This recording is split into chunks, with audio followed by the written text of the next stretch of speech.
Hello, everyone. Welcome to the Hormone Helper podcast. I'm Coach Andrew, your hormone helper from Fit for All Fitness. I personally coach over 1,600 men and women to help better understand their hormones so they can lose weight and get their metabolism back on track. With this podcast, you're going to hear from me and my special guests about everything from metabolism to thyroid to weight loss. And we even talk a little bit of sexy time as we chat to spread more knowledge thick like butter on your hormones. If you're ready to learn, I'm ready to share, so let's do this. Hello, welcome back. Today we're going to be talking about how foods can influence hormones and how we're going to just stop the conversation about macros. I literally cannot stand macros.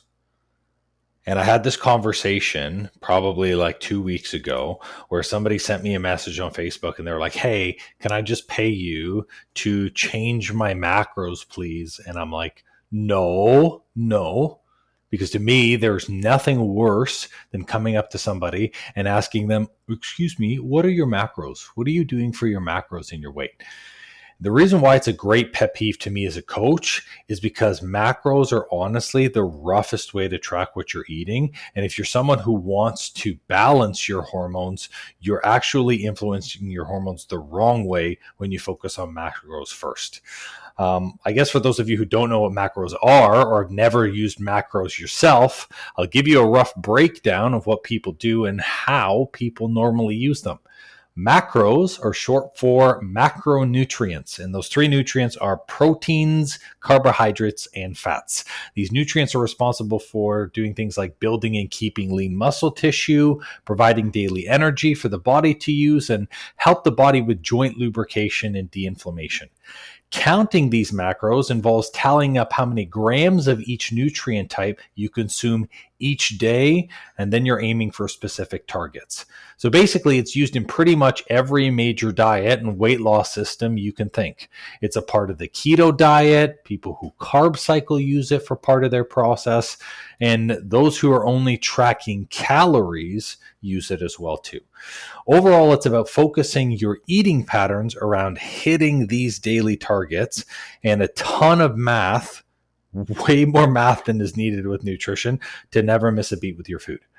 So by eating these nutrients, many people aim to basically hit their weight loss goals while still being able to maintain their muscle mass and hopefully through this process improve their metabolism. So that's macros in a nutshell. From a surface level, it actually doesn't really look like it's a bad system, does it?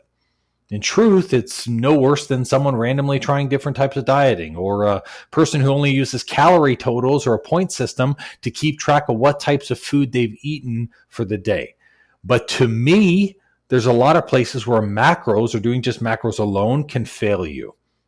So one, it leaves a lot of room for interpretation depending on what formula you're using. So no one seems to calculate their macros correctly because they're getting different formulas for everywhere. For the formula to work properly, you have to take into account someone's age, their activity level, and overall energy usage for a male or female. This would then calculate what's called their BMR, which is their base metabolic rate, which really tells you only how much calories you burn at rest. Doesn't really give you your macros. So people either underestimate how much their body needs or they grossly overestimate the amount of activity they do. These are the kind of people that they're like, oh, well, I'm moving around at least 3 hours a day. And it's like, no, the formula is really asking heavy, intense activity, and they screw the numbers up. So by doing that, they skew the amount of proteins, carbs, and fats, which means they either aren't eating enough or they're eating way too much. The second issue I have with it is the nutrient allotment. So for this, I'm referring to how much do you give your carbs versus your fats versus your protein. All the formula gives is your BMR, which is going to be your total amount of calories through the day. So once you have that, it's your job now to try to find the perfect ratio between these two nutrients to get what you want. So, which for most people, it just involves a bucket ton of time using trial and error. Nothing like trying to make our macros work without getting random periods of hunger, crazy cravings, hard to pin down low energy or inconsistent energy periods, and that's not fun at all. It's really hard to find that specific ratio, and even someone in the coaching realm like myself has to look at more info like someone's body type, their current rate of metabolism, and their current hormone state in order to calculate how much protein, carbs, and fats to give them each day. Then there's the third issue with macros, which is actually getting all of those nutrients in, because you have to hit them every single day in order to get the result that you calculated for. So let's say you miss a lunch meal on a Wednesday because you've got an emergency work meeting, or you and your partner go out to a surprise dinner date, which makes you eat more than normal. Guess what? Now your macros are off. So what are you going to do? Are you going to bring a scale with you to the restaurant to weigh your food portions? That's crazy. Are you going to tell your kids that you can never leave the house again on surprise because it doesn't fit your macros today? Probably not. But the scary thing is there are actually people who do that, who will research a restaurant in advance, calculate what their macros are and try to fit it in, not do the calculations right, and they go through all of this stress for nothing. And that is what doesn't make this type of dieting realistic. Counting macros may work for one day or 4 weeks, or you might even be the person to have enough willpower to make it last 3 months. But at some point, it comes to a light that the lifestyle is not realistic. And I like to tell my clients, if it's not realistic, then it's not sustainable. And sustainable is maintainable. So what do I do instead of working within macros? And how do I still get a client's results without having them go on crazy strict diets where they have to do and weigh their food every day or measure every almond on their plate? What I like to do instead is focus on the building blocks that are going to allow both of the main nutrients and your hormones to thrive at the same time. So the main nutrients I'm referring to is those proteins, carbs, and fats. So for me, it's all about a client to get to focus on, which is micronutrients. So you're like, well, what the heck are micronutrients now? These are basically 26 vitamins and minerals that are the basic building blocks for each and every nutrient. So they're the building blocks for proteins, carbs, and fats, and they're the building blocks for every hormone that exists within your own body. So the first thing I do is make sure that the base 13 vitamins are covered within someone's system. Now, for those of you who don't know which ones they are, listen in. I'm going to go through the main ones quick. So vitamin A, vitamin D, your vitamin E, you have your vitamin K, your vitamin C, and then you've got your calcium, chromium, your iodine, iron, zinc, magnesium, selenium, and of course, you have your B vitamins. So your B1, 2, 3, 5, 6, and 12. Don't ask me why they labeled the numbers that way, but it's probably because of the branch chain and the science, the amount of chemical links to them is probably where they got the number from. If you need more info on each and every specific one, I encourage you to go into the micronutrients episode, and I'll drop that into the show notes where I chat about them deeper. Or you can also email me via the show notes, and I'll send you, we have a basic vitamins chart with where the foods come from. You need to cover all of your basic vitamins. So the reason why I focus on the micronutrients is because besides getting the proteins, carbs, and fats, each and every one of these vitamins is responsible for a specific thing or a specific building block for your hormones. So for example, zinc, magnesium, and vitamin D, they provide some of the raw building blocks for your hormone testosterone. And testosterone helps you build and maintain lean muscle mass. If our muscle mass continues to grow and remain stable, then our metabolism will continue to grow and remain stable as well, which helps people from a weight loss perspective because it keeps their weight maintained and it keeps their metabolism consistent. Or take estrogen. Estrogen is the fat storing and fat maintenance hormone. And the vitamins that support it are your B1, your B2, your B3, your B5, and your B12 vitamins. Potassium, and again, vitamin D. So with these raw materials, we can make sure the body has enough estrogen and that the estrogen is managed and it's processed consistently so that you don't end up storing more fat. So all fat is just a storage of extra estrogen that the body thinks it's going to need because it feels that it's not making enough. So if you're the type of person to fuel these vitamins inside your body daily, then the body says to itself, I actually don't need to store this fat because I can readily make estrogen at any time with any of these nutrients that build in my system. Now, I'll give you one final example, and this one is for your thyroid hormone. So basically your thyroid, the nutrients that we use are iodine, selenium, vitamin B, and tyrosine. So that's used to produce thyroid hormone, as well as it helps synthesize it, which means it helps combine the different types of thyroid hormones that you need.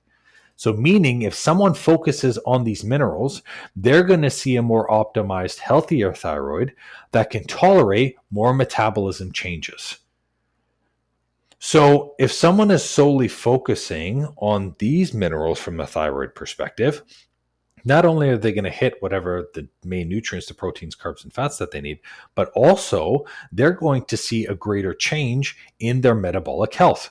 By having a faster thyroid, they're going to run hotter. They're not going to feel any crazy issues of their metabolism slowing down where maybe they're having digestive issues. Maybe they're only doing a bowel movement once a day. Maybe they have brittle hair and very, very brittle nails. Maybe they're having a lot of skin issues. All of those things will be corrected because you're fueling the right nutrients. This is important for people who struggled with weight regain and weight loss. So if you can't seem to understand why the weight is hard to manage, it's because you're not focusing on the micronutrients. You're just focusing on proteins, carbs, and fats. Proteins, carbs, and fats have their uses, but carbs is just energy, fats is just raw energy, and protein is just used for muscle building. So it doesn't cover all of these other nutrient things that the hormones need to be able to build. So I also focus on micronutrients with my clients because it always ends up covering what someone's average intake is anyways. This is why I don't even bother calculating macros. So what I mean by this is if I'm looking to put 20 milligrams of zinc into someone's diet to help them with their testosterone, that ends up being about 6 ounces of lean red meat, like venison. Now, guess what? That 6 ounces of meat, it's also 22 to 25 grams of protein, which covers a portion of the protein that they need anyways. If I'm looking to put 40 milligrams of potassium, which helps with estrogen management, into someone's routine, I can put about 1 cup of lentils, which ends up being about 30 to 35 grams of carbs, covering yet another portion of the macronutrients. Now, if I'm looking to improve someone's thyroid by upping selenium, I can throw in a quarter cup of nuts and seeds, example like Brazil nuts, or even some type of fish like a tuna or halibut, and this is going to give me 10 to 20 grams of fat that's going to go towards their fat macronutrient. So really, if I end up focusing on micronutrients, we end up receiving all of the macronutrients like your proteins, fats, and carbs. But the difference is now we get the smaller hormone and metabolism building nutrients too. So all of that gets put in, so there's no issue. So if we focus on micronutrients instead of macros, we're going to end up getting the full support instead of just partial for what we need with our nutrition. So if you're the type of person that's like, I'm going to focus on my macronutrients, you're missing a lot. You're missing a lot within your food that can really benefit your hormone panel, your metabolism, and help with all of the, whether it's weight issues, whether it's thyroid issues, whether it's IBS or bloating. A lot of the hormone stuff is what you're missing from. And this is why when someone asks me, well, you change my macros, can I pay you 50 or 60 bucks to change, to have you change my macros? I won't do it. I won't do it. Even if you gave me $1,000, I wouldn't do it because it's not going to work for you. It's not easy to maintain. It's too hard to keep up. It's not practical or realistic to live your life that way, measuring something and taking a scale with you. And if I focus on the minerals anyways, you're just going to hit them all. So the best part about focusing on the minerals is if you have a little bit extra from minerals, your liver's just going to store a little bit more. So you actually have a little bit of nutrient and mineral storage. Your proteins, carbs, and fats, your body's not going to store that stuff. It's just going to get rid of the excess. So thanks so much for listening to the podcast. If you have any questions, like I said, I encourage you to check the show notes where I did a podcast going on specifically over the vitamins and the minerals. And one thing as well too that I encourage you guys is to ask questions. So just like I'm doing these random, well, it seems to be random topics on the podcast, all of these topics came from people asking me questions where I'm like, you know what? Actually, it's this. So if you have a specific topic that maybe I haven't covered, or something where you're just like, I would really love to do and just get more information on this specific health thing, then I can cover it. That's the best part about this. So thanks for listening. Well, it seems I'm all out of info juice for today. That's all for this episode. And thank you so much for listening. Please leave a raving review for me if you've learned something good, and make sure to subscribe to the podcast so you don't miss an episode. Now, if you're in the mood for some more great content and tools to get your hormones on track, why not check out our free Facebook group and the blog on our site? We do amazing weekly trainings in our group that me and my wife call Tea and Teachings that give good tips for anything hormones and metabolism related. It's also a great community where you get to share your goals and success with like-minded people just like you. I'll make sure to drop both the Facebook group link and the blog link in the show notes for you. Or if you're ambitious like me, the name of the group is Weight Loss and Balanced Hormones. It'll say Fit for All beside it with a picture of me. So come and join us and have more fun.